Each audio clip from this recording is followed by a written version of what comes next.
మనం ప్రతిరోజు చూసే కార్ల డాష్బోర్డ్ గురించి ఆ, ఆ ఒక్కసారి ఆలోచిద్దాం.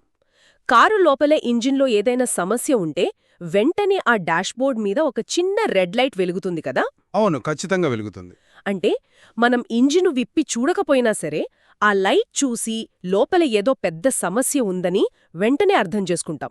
ఆహా. సరిగ్గా మన శరీరం కూడా ఇలాంటి ఒక డాష్బోర్డ్నే వాడుతుందన్నమాట. అదే మన చర్మం. ఎగ్జాక్ట్లీ. చాలామంది ఏమనుకుంటారంటే చర్మం కేవలం మన శరీరాన్ని కప్పి ఉంచే ఒక ప్యాకేజింగ్ కవర్ లాంటిది మాత్రమే అనుకుంటారు. అవును, అందరూ అలాగే అనుకుంటారు.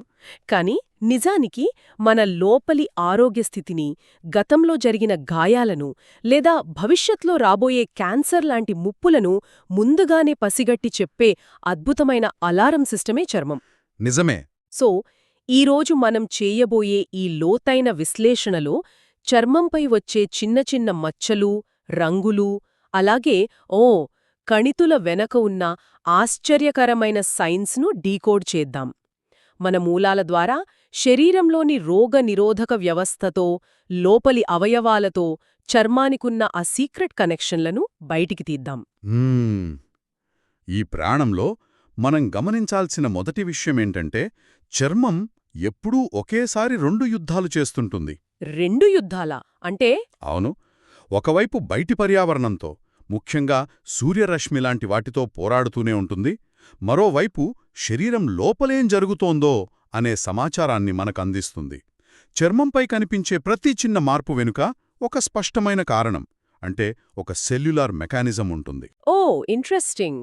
బయటి పర్యావరణంతో చేసే పోరాటం అనగానే నాకు మొదటగా గుర్తుకొచ్చేది సూర్యరశ్మి వల్లే వచ్చే డ్యామేజ్. ఇక్కడ యాక్టినిక్ కెరటోసిస్ యాక్టినిక్ కెరటోసిస్ అనే కండిషన్ గురించి నేను మూలాల్లో చూసినప్పుడు నాకది కారుపై పట్టే చిన్న తుప్పులాగా అనిపించింది. ఆ చాలా మంచి పోలిక ఇది. కదా, కారు బాడీపై పడ్డ చిన్న తుప్పును వదిలేస్తే అది క్రమంగా లోపలికి చొచ్చుకుపోయి పెద్ద రంధ్రంలా మారుతుంది కదా. ఈ యాక్టినిక్ కెరాటోసిస్ అనేది కూడా చర్మంపై ఎర్రగా శాండ్ పేపర్ లాంటి గరుకుదనంతో మొదలై ఆ తర్వాత స్క్వామస్ సెల్ కార్సినోమా అనే క్యాన్సర్కి దారితీస్తుందని చదివాను. అసలు ఎండ వల్ల మన చర్మం ఆ గరుకుదనానికి ఎందుకు మారుతుంది?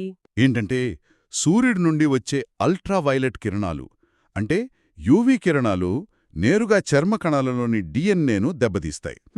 ఇలా ఏళ్ల తరబడి డ్యామేజ్ జరిగినప్పుడు చర్మం తనను తాను కాపాడుకోవడానికి కెరాటిన్ అనే ప్రోటీన్ను విపరీతంగా ఉత్పత్తి చేయడం మొదలుపెడుతుంది. అందుకే అది ఆ శాండ్ పేపర్లా గరుకుగా తయారవుతుంది. అదొక రక్షణ కవచంలాగా అన్నమాట. కరెక్ట్. ఇదొక హెచ్చరిక మాత్రమే. ఆ కణాలలోని డిఎన్ఏ మరీ అసాధారణంగా మారిపోతేనే అప్పుడది స్క్వామస్ సెల్ కార్సినోమాగా మారుతుంది. అంటే ఆ తుప్పు లోపలికి చొచ్చుకుపోయి రంధ్రం పడిందనమాట. మరి ఇక్కడే బేజల్ సెల్ కార్సినోమా గురించి కూడా ఉంది కదా. ఈ స్క్వామస్ సెల్ కార్సినోమాకి, బేజల్ సెల్ కార్సినోమాకి అసలు తేడా ఏంటి? రెండూ స్కిన్ క్యాన్సర్లే కదా అనిపిస్తుంది ఎవరికైనా. 2 క్యాన్సర్లే, కానీ వాటి ప్రవర్తన చాలా భిన్నంగా ఉంటుంది. బేజల్ సెల్ కార్సినోమా అంటే బీసీసీ అనేది ముఖం మీద ఎక్కువగా వస్తుంది. ఇది చూడ్డానికి ఒక చిన్న ముత్యంలాగా నిగనిగలాడుతూ గులాబీ రంగులో ఉండే బొడిపెలా కనిపిస్తుంది. ముత్యంలాగానా? అవును, దీని లోపల పనితీరు కూడా చాలా ఆసక్తికరంగా ఉంటుంది. క్యాన్సర్ కణాలు ఒక గుంపుగా లేదా ఒక కంచెలాగా ఏర్పడి చుట్టూ ఉన్న ఆరోగ్యకరమైన కణజాలం నుండి విడిపోతాయి, అంటే సెపరేట్ అయిపోతాయి. అవును. మైక్రోస్కోప్లో చూస్తే క్యాన్సర్ కణాలకు పక్కనున్న చర్మానికి మధ్య ఒక చిన్న కందకం లాంటి ఖాళీ ప్రదేశం కనిపిస్తోంది. దీని క్లెఫ్టింగ్ ఆర్టిఫాక్ట్ అంటారు. ఈ బేజల్ సెల్ కార్సినోమా ఇతర అవయవాలకు పాకదు, కానీ ఉన్నచోటే కణజాలాన్ని తీవ్రంగా నాశనం చేస్తుంది. అర్థమైంది. అంటే బేసల్ సెల్ కార్సినోమా అనేది ఒక చెక్కను లోపల నుండి తినేసే చెదపురుగులాంటిదన్నమాట. అది ఉన్నచోటే డ్యామేజ్ చేస్తోంది. సరిగ్గా చెప్పారు. అదే స్క్వామస్ సెల్ కార్సినోమా అయితే గరుకుగా ఉంటూ చర్మం లోపలి పొరల్లోకి పాకుతూ వెళ్లే ఒక ప్రమాదకరమైన కలుపు మొక్కలాంటిదని నేను అర్థం చేసుకోవచ్చా? ఖచ్చితంగా. స్క్వామస్ సెల్ కణాలు క్యాన్సర్గా మారినప్పుడు అవి చాలా గట్టిగా, ముతకగా తయారవుతాయి. ఇది డెర్మిస్ అనే లోపలి పొరలోకి చొచ్చుకుపోయి, అంటే ఇన్వేసివ్ అయ్యి అక్కడ్నుండి శరీరమంతా పాకే ప్రమాదం ఉంటుంది. వావ్, చాలా డేంజర్ కదా. అవును. అయితే మన శరీరంలో ఇలాంటి కలుపు మొక్కల్ని ఏరిపారేయడానికి న్యాచురల్ కిల్లర్ కణాలు, అంటే ఎన్కే సెల్స్ అనే స్పెషల్ ఇమ్యూన్ సెక్యూరిటీ గార్డ్స్ ఉంటారు. వాళ్ళు ఎప్పటికప్పుడు ఈ క్యాన్సర్ కణాలను నాశనం చేస్తుంటారు. మన బాడీలో ఒక న్యాచురల్ డిఫెన్స్ ఉందన్నమాట. అవును, కానీ ఎవరైతే ఇమ్యూనిటీ తక్కువగా ఉంటారో, అంటే అవయవ మార్పిడి జరిగే మందులు వాడేవాళ్లలో కానీ ఇతర ఇన్ఫెక్షన్లు ఉన్నవాళ్లలో కానీ ఈ న్యాచురల్ కిల్లర్ కణాలు వీక్ అయిపోతాయి. అప్పుడు ఈ స్క్వామస్ కలుపు మొక్కలు చాలా వేగంగా పెరుగుతాయి.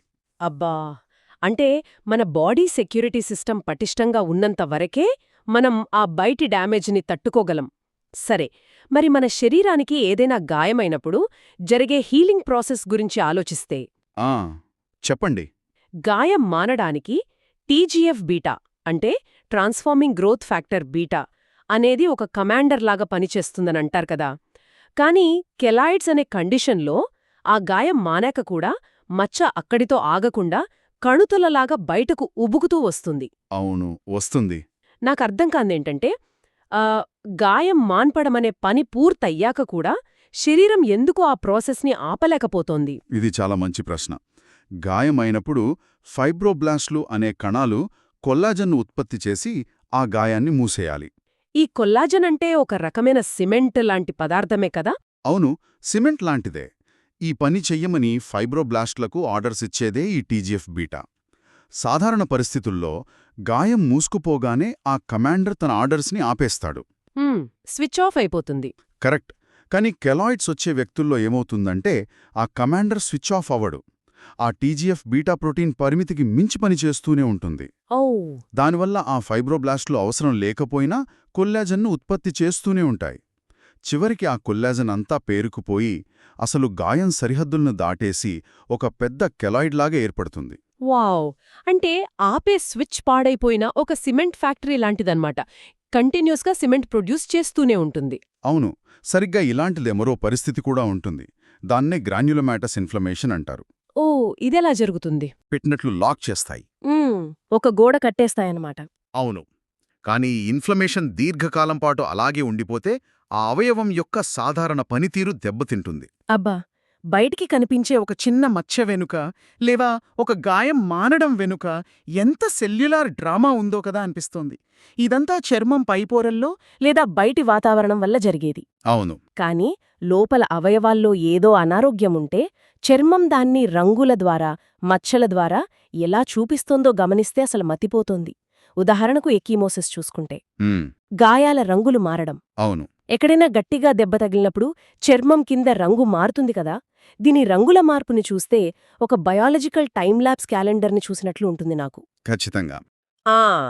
దెబ్బ తగిలిన చోట వేలితో నొక్కినా ఆ రంగు తెల్లబడదు అని మూలాల్లో ఉంది. ఎందుకలా? రంగు ఎందుకలా మారుతూ వస్తుందసలు? దీని వెనక సింపుల్ లాజిక్ ఉంది. మనం చర్మంపై వేలితో నొక్కినప్పుడు రంగు తెల్లబడాలంటే ఆ రక్తం రక్తనాళాల లోపల ఉండి ఉండాలి. నొక్కినప్పుడు నాళాలు ప్రెస్ అయ్యి రక్తం పక్కకు వెళుతుంది కాబట్టి మనకు తెల్లగా కనిపిస్తుంది. ఓ, అంటే రక్తం ఫ్లో అవుతూ ఉండాలి. అవును, కాని ఎకీమోసిస్ అనేది లోపల ఎముకలకో కండరాలకో దెబ్బకగిలి రక్తనాళాలు చిట్లిపోవడం వల్ల వచ్చే రక్తస్రావం. అంటే రక్తం నాళాల బయట కణజాలంలోకి లీక్ అయిపోయింది. ఆహా, అందుకే నొక్కినా ఆ రంగు మారదు. కరెక్ట్. కాబట్టి మనం పైన ఎంత నొక్కినా ఆ రంగు తెల్లబడదు. ఇక రంగు మారడం వెనుక ఒక అందమైన రసాయన ప్రక్రియ ఉంది. ఏంటది? ముందుగా రక్తంలోని ఆక్సిజన్ అయిపోవడం వల్ల అది ఎరుపు నుండి నీలం రంగులోకి మారుతుంది. ఆ తర్వాత అందులోని ఐరన్ విడిపోయి హీమోసైడరిన్గా మారినప్పుడు గోధుమ రంగొస్తుంది. Brown colour. అవును, ఆ తర్వాత అది బిల్బోర్డిన్ గా మారినప్పుడు ఆకుపచ్చగా, చివరికి బిలిరుగిన్ గా మారినప్పుడు పసుపు రంగులోకి మారుతుంది. ఈ రసాయన మార్పుల క్రమాన్ని బట్టే ఒక గాయం వయస్సును మనం ఖచ్చితంగా అంచనా వేయవచ్చు. సో, రంగును బట్టి ఆ గాయం ఎప్పుడు జరిగిందో చెప్పేయొచ్చు అన్నమాట డాక్టర్లు. మరి కనురెప్పలపైనొచ్చే ఆ పసుపు రంగు మచ్చల సంగతేంటి? వీటిని మూలాల్లో శాంతలాస్మా అని పిలిచారు కదా. ఇవి కేవలం స్కిన్ ప్రాబ్లం కాదట కదా? ఖచ్చితంగా కాదు. కనురెప్పల మీద వచ్చే ఆ పసుపు రంగు మచ్చలు యాక్చువల్గా కొవ్వు, అంటే లిపిడ్స్ నిల్వలన్నమాట. ఓ, కొవ్వా? అవును, ఇవి శరీరంలో కొలెస్ట్రాల్ అత్యధిక స్థాయిలో ఉందని చెప్పే ప్రత్యక్ష సంకేతాలు. దీన్నే హైపర్ లిపిడీమియా అంటారు. ముఖ్యంగా ప్రైమరీ బిలియరీ కోలాంజైటిస్ లాంటి కాలేయ సంబంధిత సమస్యల వల్ల రక్తం నుంచి కొవ్వు ఇలా చర్మం కింద పేరుకుపోతుంది. అబ్బా, అంటే లివర్ ప్రాబ్లం వల్ల కంటిపైన మచ్చలొస్తాయా? అవును. ఒకవేళ ఏ వ్యక్తికైనా వారి కుటుంబంలో చిన్న వయసులోనే గుండె జబ్బులతో చనిపోయిన చరిత్ర ఉండి, వారి కళ్లమీద ఇలాంటి పసుపు మచ్చలు కనిపిస్తే, లోపల గుండె రక్తనాళాల్లో కూడా ఇలాగే కొవ్వు పేరుకుపోయిందని అర్థం. అదొక మేజర్ వార్నింగ్ సైన్. దేవుడా! అదొక క్లియర్ అలారం బెల్ అన్నమాట. ఇదే కోవలో చర్మం మడతల్లో, ముఖ్యంగా మెడ వెనుక చంకల్లో వచ్చే మందపాటి వెల్వెట్ లాంటి నల్లటి మచ్చల గురించి కూడా ఉంది కదా. దాన్నే అకాంథోసిస్ నైగ్రికాన్స్ అంటారు కదా. దీని వెనుక ఉన్న రహస్యమేంటి? ఆ వెల్వెట్ లాంటి నల్లటి మచ్చలు ప్రధానంగా ఇన్సులిన్ రెసిస్టెన్స్ ఉన్నవారిలో వస్తాయి. అంటే మన శరీరంలో షుగర్ లెవెల్స్ కంట్రోల్ తప్పి డయాబెటీస్ లేదా స్థూలకాయం వస్తుందని చెప్పే సంకేతాలువి. షుగర్ వార్నింగ్ అన్నమాట. అవును. కానీ ఇందులో ఇంకొక భయంకరమైన కోణం కూడా ఉంది. కొన్నిసార్లు ఈ అక్యాంథోసిస్ నైబ్రికెన్స్ అనేది జీర్ణకోశంలో ఉండే క్యాన్సర్లకు, అంటే గ్యాస్ట్రోఇంటెస్టినల్ మలిగ్నెన్సీలకు కూడా ముందస్తు హెచ్చరిక కావచ్చు. లోపల క్యాన్సర్ పెరుగుతున్నప్పుడు అది శరీరంలోని హార్మోన్ల సమతుల్యతను దెబ్బతీసి ఇలా చర్మం మీద మార్పులను కలగజేస్తుంది. Oh my god! జీర్ణకోశ క్యాన్సర్ అనగానే నాకు వెంటనే సెబోరిక్ కెరాటోసిస్ గుర్తొచ్చింది.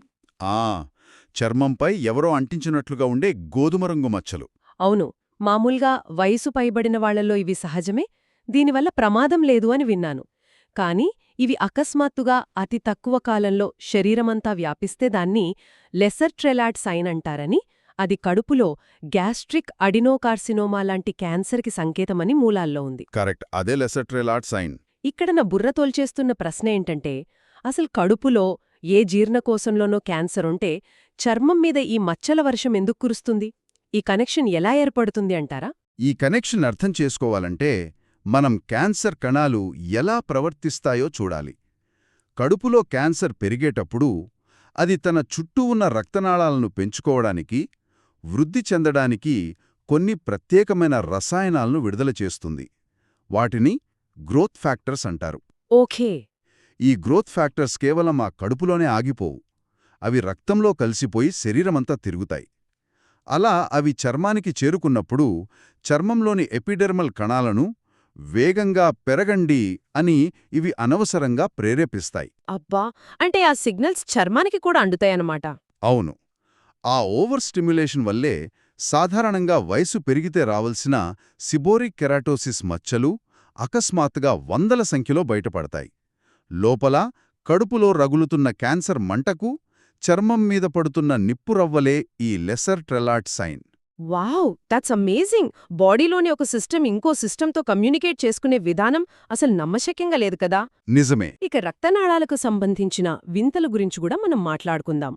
ఇక్కడ చెర్రీ యాంజియోమా మరియు ఇన్ఫాంటైల్ హిమాంజియోమా గురించి ఒక కంపారిజన్ ఉంది.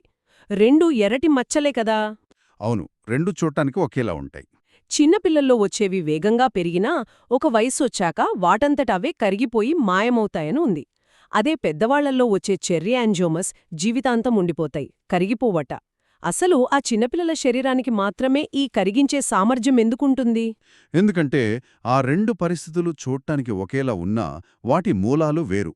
పుట్టిన పిల్లల్లో వచ్చే ఇన్ఫాంటైల్ హిమాంజియోమా అనేది ఎండోథీలియల్ కణాలు వేగంగా పెరగడం వల్ల వచ్చే ఒక వాపు. అంటే ట్యూమర్ లాంటిదా? అవును. అయితే ప్రకృతి శిశువుల జన్యువుల్లోనే ఒక స్పాంటేనియస్ రిగ్రెషన్ అనే ప్రోగ్రాంని రాసిపెట్టింది. అంటే పిల్లల వయసు పెరిగే కొద్దీ ఆ రక్తనాళాల కణాలు తమకు తాముగా చనిపోయేలా, అంటే ఎపోప్టాసిస్ జరిగేలా ఆ ప్రోగ్రాం యాక్టివేట్ అవుతుంది. వావ్, ఇన్బిల్ట్ డిలీట్ ఆప్షన్ అన్నమాట. కరెక్ట్. కానీ పెద్దవారిలో వయసు పైబడే కొద్దీ వచ్చే చెర్రీ యాంజియోమాస్ అలా కాదు. చర్మంలోని చిన్న చిన్న క్యాపిలరీస్, అంటే సూక్ష్మ రక్తనాళాలు కాలక్రమేణా విస్తరించి ఎర్రటి బొడిపెల్లా ఏర్పడతాయి. వాటిల్లో ఆ రిగ్రెషన్ ప్రోగ్రాం ఉండదు. అవి కేవలం వ్యాకోచించిన రక్తనాళాలు మాత్రమే. అందుకే అవి కరిగిపోవు. అదన్మాట మ్యాటర్. ఆటోమేటిక్ డిలీట్ అయ్యే సాఫ్ట్వేర్ పిల్లల దగ్గరే ఉందన్నమాట. ఈ రక్తనాళాల గురించే మాట్లాడుతూ గ్లోమస్ ట్యూమర్ దగ్గరికి వద్దాం. ఇది గోరు కింద వస్తుందని, నీలం మరియు ఎరుపు రంగులో ఉండి విపరీతమైన నొప్పిని ఇస్తుందని ఉంది కదా. అవును, ఆ నొప్పి చాలా తీవ్రంగా ఉంటుంది. దీనికి కారణం శరీర ఉష్ణోగ్రతను నియంత్రించే గ్లోమస్ బాడీస్లో సమస్య రావడమని చదివాను.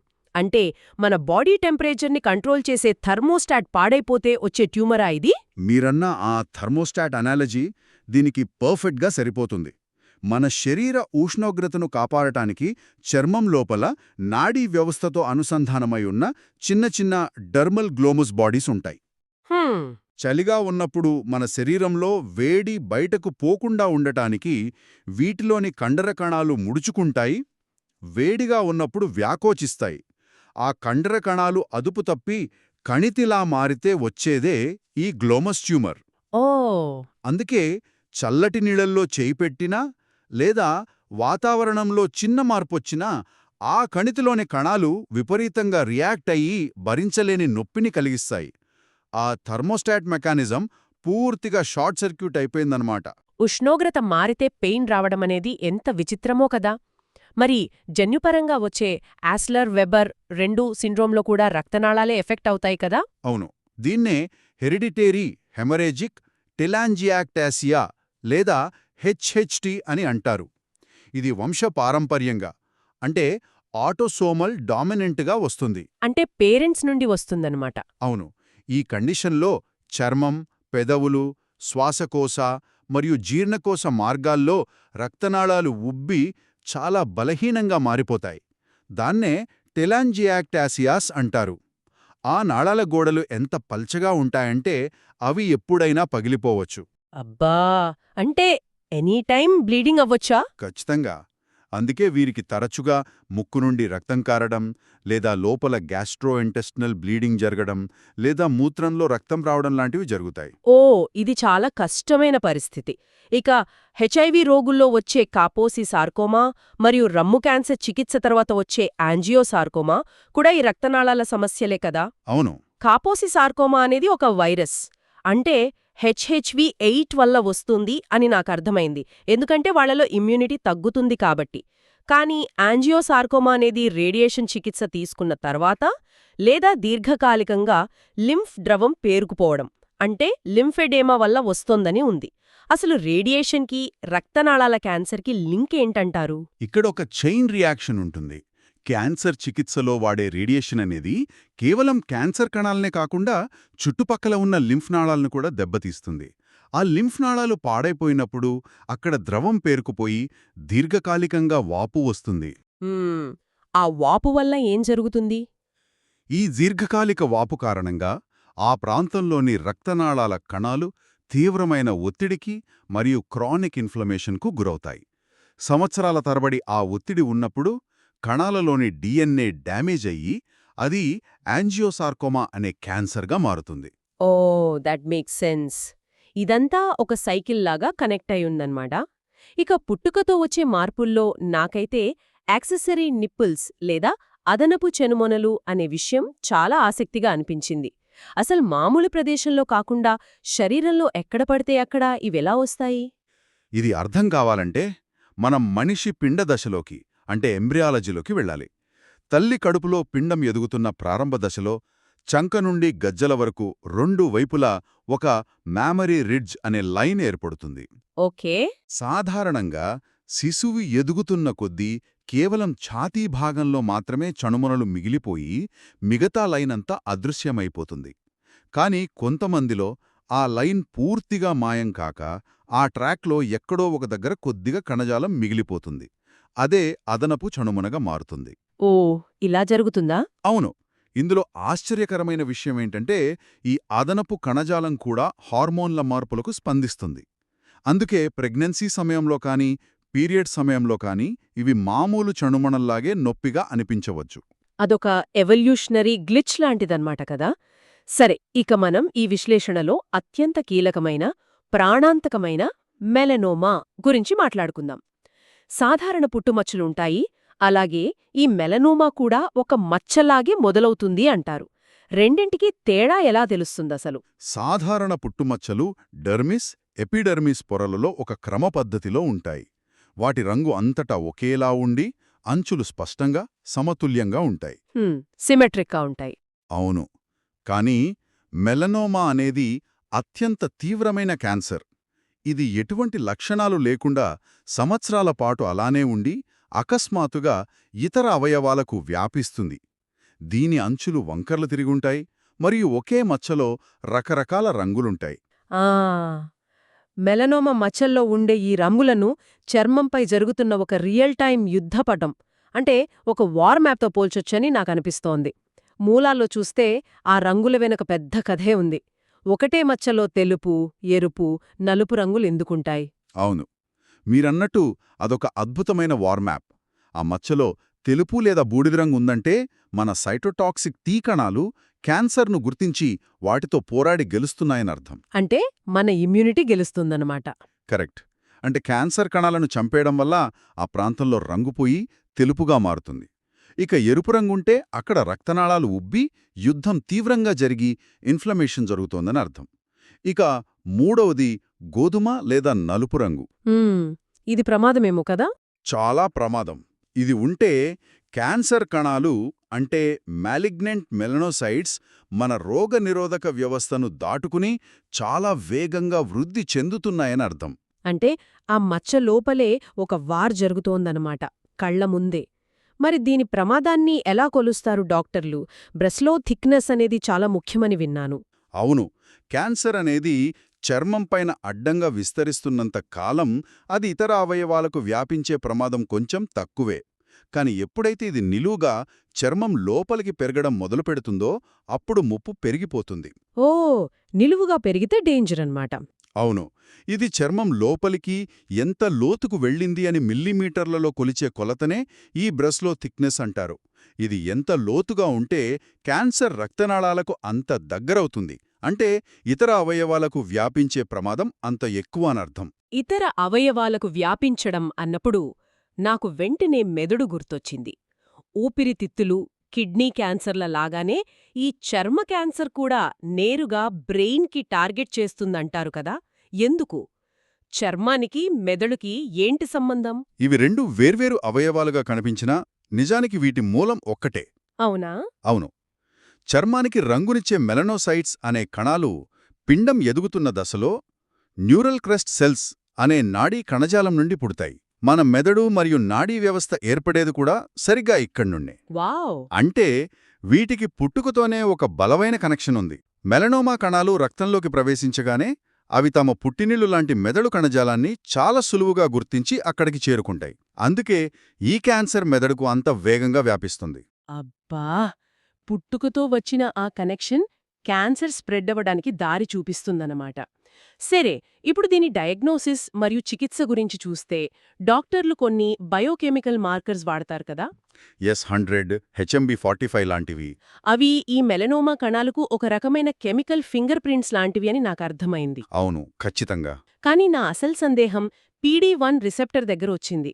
క్యాన్సర్ కణాలు ఈ PD1 రిసెప్టర్ల ద్వారా మన ఇమ్యూన్ సిస్టమ్కి బ్రేకులు వేస్తాయని మీరు చెప్పారు కదా, ఈ బ్రేకుల సిస్టమ్ గురించి, క్యాన్సర్ దాన్ని ఎలా హ్యాక్ చేస్తుందో కొంచెం క్లియర్గా వివరిస్తారా? నేను ఆశ్చర్యపోయిన విషయమేంటంటే మన శరీరం ఆ మోసాన్ని తనంతట తానుగా ఎందుకు కనిపెట్టలేదు? ఇది చాలా ఆసక్తికరమైన మెకానిజం. మన టీ కణాలనేవి ఒక పవర్ఫుల్ ఆర్మీ లాంటివి. దానికి ఏమాత్రం కంట్రోల్ తప్పినా బయట శత్రువులతో పాటు మన సొంత ఆరోగ్యకరమైన కణాలను కూడా నాశనం చేస్తాయి. ఇలా జరగకుండా ప్రకృతి మన టీ కణాలకు ఒక సేఫ్టీ బ్రేక్ ఇచ్చింది. ఆ బ్రేకే ఈ PD1 రిసెప్టర్ అన్నమాట. కరెక్ట్. అంటే మన సాధారణ కణాలన్నీ తమ పైన ఒక గుర్తింపు కార్డును పెట్టుకుంటాయి. టీ కణమొచ్చి ఆ కార్డుని చూడగానే ఓకే, ఇది మన సొంత కణమే అని ఆ PD1 బ్రేక్ని నొక్కుతుంది. అప్పుడు టీ కణం వెనక్కి తగ్గిపోతుంది. లాజికల్గానే ఉంది. కానీ మెలనోమా క్యాన్సర్ కణాలు ఇక్కడే అతిపెద్ద స్కామ్ చేస్తాయి. అవి తమపైన కూడా ఆ దొంగ గుర్తింపు కార్డును అంటే PD1 లైగాండ్ను తగిలించుకుంటాయి. టీ కణాలు క్యాన్సర్ను చంపడానికి వచ్చినప్పుడు ఈ దొంగ కార్డును చూసి మోసపోయి తమకు తామే బ్రేకులు వేసుకుని నిద్రపోతాయి. అబ్బా! అంటే శత్రువు మన ఆర్మీ యూనిఫామ్ వేసుకుని ఒక ఫేక్ ఐడి కార్డు చూపించి మన గార్డ్స్నే మోసం చేస్తున్నాడనమాట. అందుకే మన శరీరం దాన్ని కనిపెట్టలేకపోతుంది. అవును, సరిగ్గా అదే జరుగుతుంది. మరి పెంబ్రోలిజమాబ్ లాంటి మందులేం చేస్తాయి? ఆ ఫేక్ ఐడి కార్డ్ని లాగేస్తాయా? ఎగ్జాక్ట్లీ. ఆ మందులు నేరుగా వెళ్ళి ఆ ఫేక్ కనెక్షన్ని బ్లాక్ చేస్తాయి. అంటే క్యాన్సర్ కణం చూపిస్తున్న ఆ దొంగ ఐడి కార్డ్ని టీ కణాలు చదవకుండా అడ్డుకుంటాయి. ఎప్పుడైతే ఆ సేఫ్టీ బ్రేక్ పనిచేయదో మన టీ కణాలకు అసలు నిజం తెలిసిపోయి వెంటనే అవి క్యాన్సర్ కణాలపై దాడి చేసి వాటిని నాశనం చేస్తాయి. Mind blowing! చర్మ క్యాన్సర్ ట్రీట్మెంట్ వెనుక ఇంత పెద్ద ఇమ్యూనలాజికల్ వార్ఫేర్ ఉందన్నమాట. ఇక ఈ అద్భుతమైన విశ్లేషణను ముగించే సమయం ఆసనమైంది. మనం చదివిన ఈ సైన్స్ అంతా చూస్తుంటే ఒక విషయం చాలా స్పష్టంగా అర్థమవుతోంది మనకి. ఏంటది? చర్మం అనేది కేవలం మనల్ని అందంగా చూపించే కవర్ కాదు. అది లోపలి అంతర్గత యుద్ధాలను, జన్యుపరమైన మార్పులను, గుండె జబ్బులు మరియు క్యాన్సర్లను ముందే పసిగట్టే ఒక అద్భుతమైన ఎర్లీ వార్నింగ్ డాష్బోర్డ్. దెబ్బ తగిలితే రంగుమారే ఎకిమోసిస్ నుండి కడుపులో క్యాన్సర్ని సూచించే లెస్సర్ ట్రెలాట్సైన్ దాకా ప్రతీదీ ఒక లాజికల్ కనెక్షన్తో ముడిపడి ఉంది కదా. 100% నిజం. అందుకే చర్మాన్ని ఒక పుస్తకంలాగా చదవడం వస్తే సగం రోగాలను మనం ముందుగానే అడ్డుకోవచ్చు. ప్రతి చిన్న మచ్చ ఒక కథ చెప్తోంది. మనం దాన్ని వినగలిగే దృష్టి కలిగి ఉండాలంతే. నిజమే. ఇక ఈరోజు విశ్లేషణను ముగించే ముందు ఒక భవిష్యత్తు ఆలోచనను మీ ముందు ఉంచాలనుకుంటున్నాను. మన శరీరంలోని ఈ సహజమైన సిగ్నలింగ్ సిస్టమ్ను, ఆ టీ కణాల పోరాటాన్ని ఇప్పుడు మనం అర్థం చేసుకున్నాం. అవును. మరి భవిష్యత్తులో మన చర్మాన్ని జన్యుపరంగా మార్చి, అంటే బయో ఎంజినీరింగ్ చేసి, మన శరీరం లోపల ఏదైనా అవయవంలో క్యాన్సర్ లేదా సైలెంట్ ఇన్ఫెక్షన్ మొదలైన వెంటనే చర్మం ఉద్దేశపూర్వకంగా ఒక ప్రత్యేకమైన నియాన్ బ్లూ రంగులోకి మారి మనల్ని ముందే హెచ్చరించే స్మార్ట్ స్కిన్ లాంటి టెక్నాలజీ సాధ్యమవుతుందా? అచ్చం కారు డాష్బోర్డ్ మీద కావాలని ఒక డిజిటల్ లైట్ వెలిగినట్లు భవిష్యత్తులో మన చర్మమే ఒక ప్రోగ్రామబుల్ వార్నింగ్ స్క్రీన్ లాగా మారితే ఎలా ఉంటుంది? ఒకసారి ఊహించుకోండి. వావ్! అదొక అద్భుతమైన ఆలోచన కదా.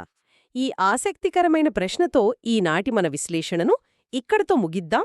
మరొక లోతైన అంశంతో మళ్ళీ కలుద్దాం.